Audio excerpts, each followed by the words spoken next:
Alright guys, I'm back with a little bit more on that Convention of States Amendment. That explains it in more better detail, tells you what it can do for you. I'm going to let you take a listen to it. Get it pulled up better.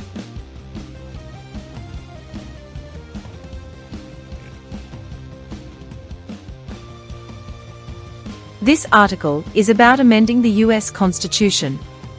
For the proposal to reform and rewrite the Constitution, see Second Constitutional Convention of the United States.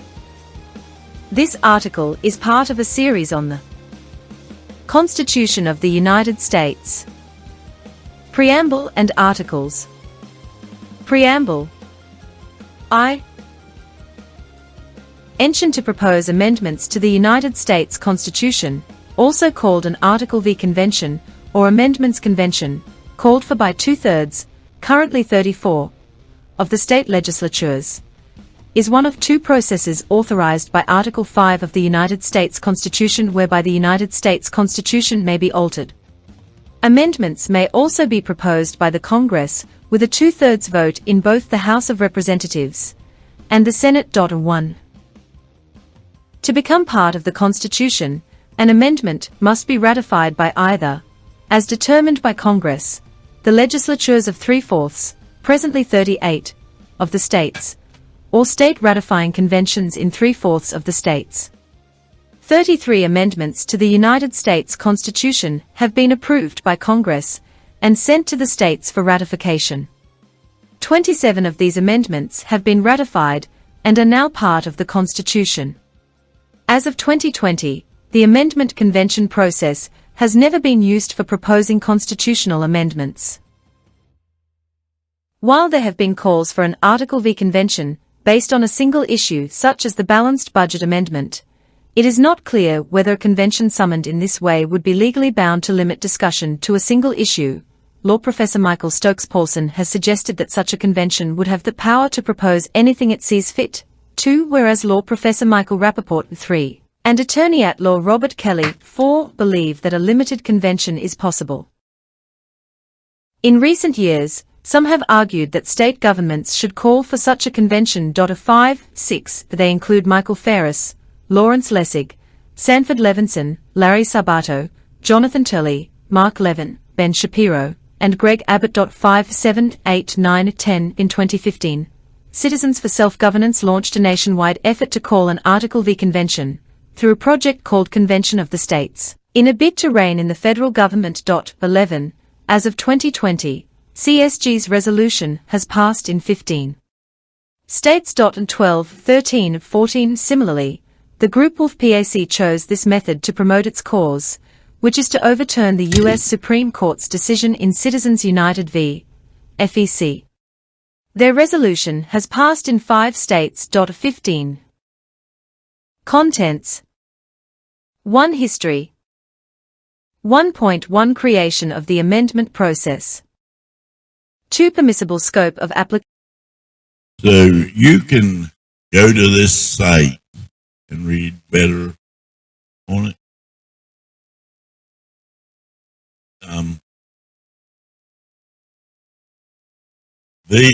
Here's some more. Let me get you into this. The history of it. Try that. If that says anything. 8 state constitutions in effect at the time of the 1787 Constitutional Convention convened in Philadelphia included an amendment mechanism. Amendment-making power rested with the legislature in 3 of the states, and in the other 5 it was given to specially elected conventions. The Articles of Confederation provided that amendments were to be proposed by Congress and ratified by the unanimous vote of all 13 state legislatures. This was seen by the Federalists as a major flaw in the Articles, as it created a nearly insurmountable obstacle to constitutional reform. The amendment process crafted during the Constitutional Convention, James Madison later wrote in the Federalist No. 43, was designed to establish a balance between pliancy and rigidity. Sad Smiley 16.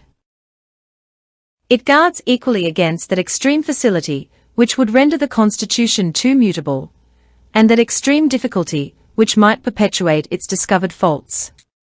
It moreover equally enables the general and the state governments to originate the amendment of errors, as they may be pointed out by the experience on one side or on the other.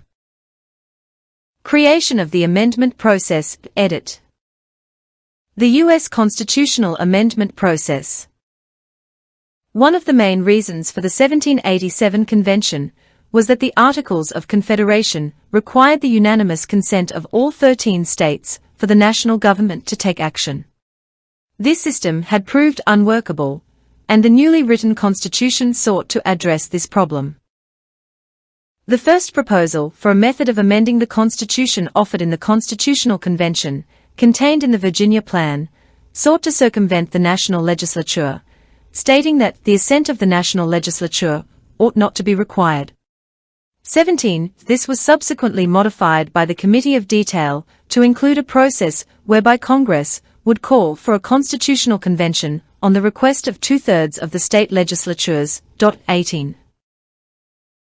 During the debate on the Committee of Detail's report, James Madison expressed concern about the lack of detail in the article regarding how the convention amendment process would work, stating that difficulties might arise as to the form a convention would take. 19. He later proposed removing reference to the convention amendment process, thus giving the national legislature sole authority to propose amendments whenever it thought necessary, or when 2/3 of the states applied to the national legislature. 20. Several delegates voiced opposition to the idea of the national legislature retaining sole power to propose constitutional amendments. 21. George Mason argued from the floor of the convention that it would be improper to require the consent of the national legislature, because they may abuse their power, and refuse their consent on that very account.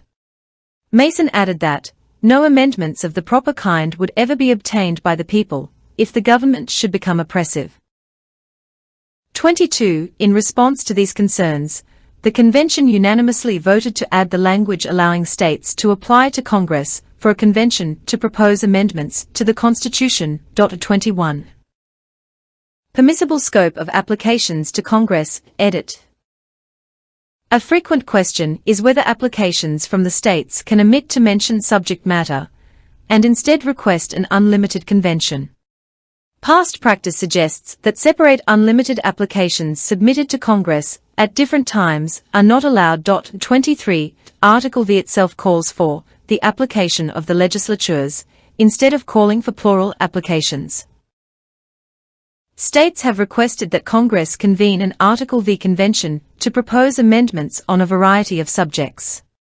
According to the National Archives, Congress has, however, never officially tabulated the applications, nor separated them by subject matter. 24. On at least one occasion, though, the congressional record has included such a tabulation, which indicated that, as of the 22nd of September 1981, 30 states had made a request for a balanced budget amendment. 25. In 1993, Professor Michael Paulson and his research staff assembled a listing of all state applications to date, but neither Paulson's list nor any other can be safely characterized as complete, since there may very well be state applications that have been overlooked and or forgotten. 26.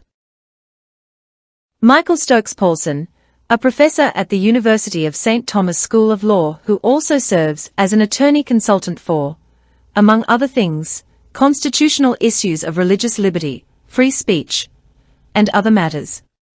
In 2 law review articles in 1993 and again in 2011, Paulson argued that state applications for an Article V convention limited to a particular subject matter are invalid, and that only applications that include a call for an unrestricted convention are valid. 26. If Paulson's criteria that state applications must not be limited to particular subject matter, and that a rescission by states are valid, then 45 applications from states were active as of 1993. Paulson argues that Congress has had ample direction to call a convention on these grounds. 23. 27. There has been no definitive determination by the Supreme Court regarding the state convention amendment method, though it has handled several cases, and an array of arguments on the scope which amendments can ultimately affect.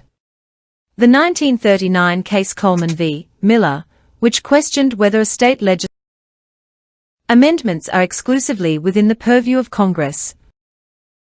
Legislature could relinquish endorsement of an amendment pertaining to child labor, decided in part.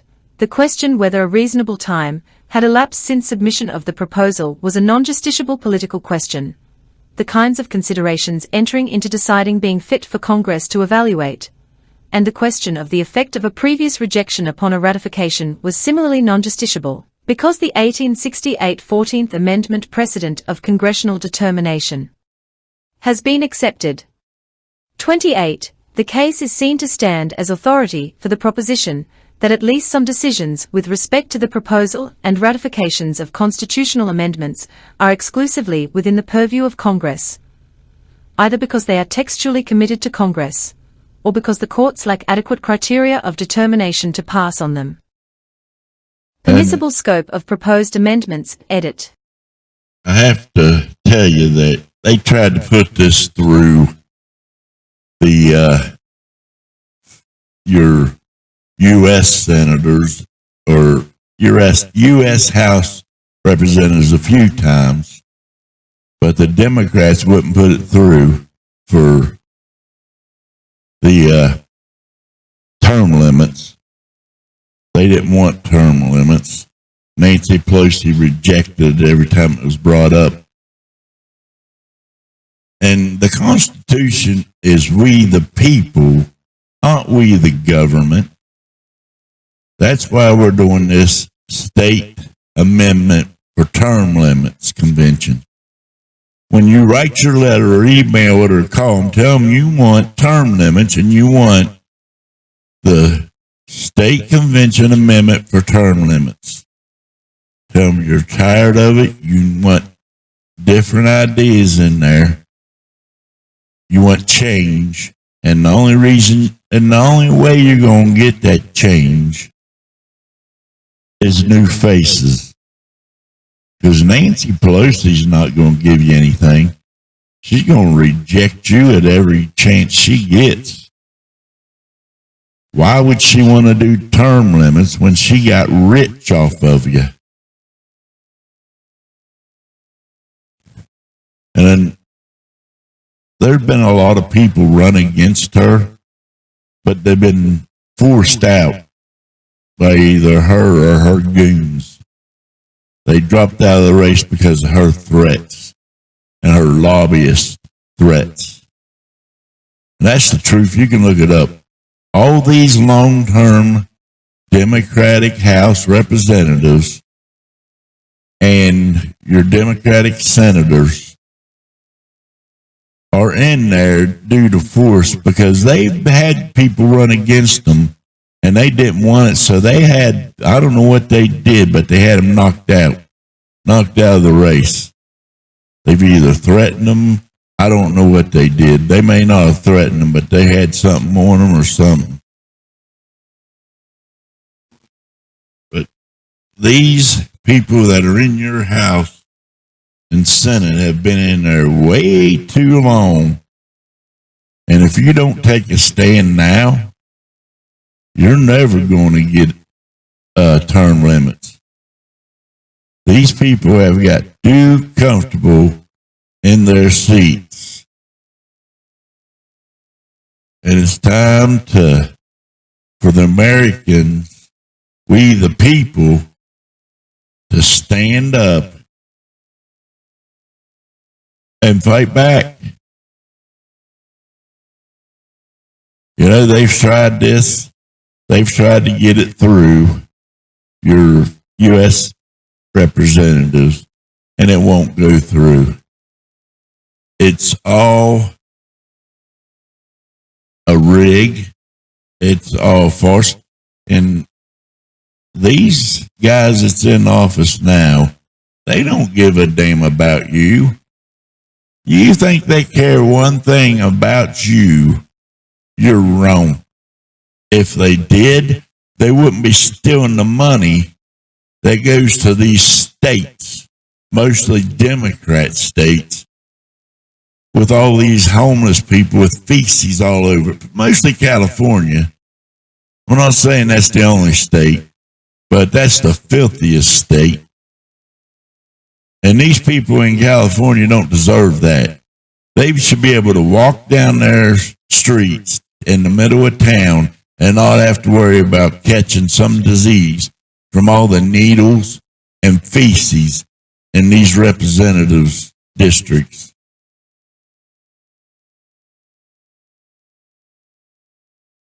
That's simple, folks. You just got to email your state representatives, not your U.S. ones, your state legislators, email them and tell them you want the Convention of States Amendment for term limits. If they get enough of you in there, they'll have to do it. But it's going to take an army. You can't do it single-handedly. I already sent mine in. Will you? I don't know, guys. It's looking kind of weak. I don't think anybody wants to do it. But you're going to have to if you want real change. Because you're not going to get that change with these long-term career politicians in there. It needs to be done. Write to your senators, your state legislators, email them, phone call, whatever it is you got to do, and tell them you want this amendment. It's the State Convention Amendment for term limits. All right, guys, I'll catch you on the flip.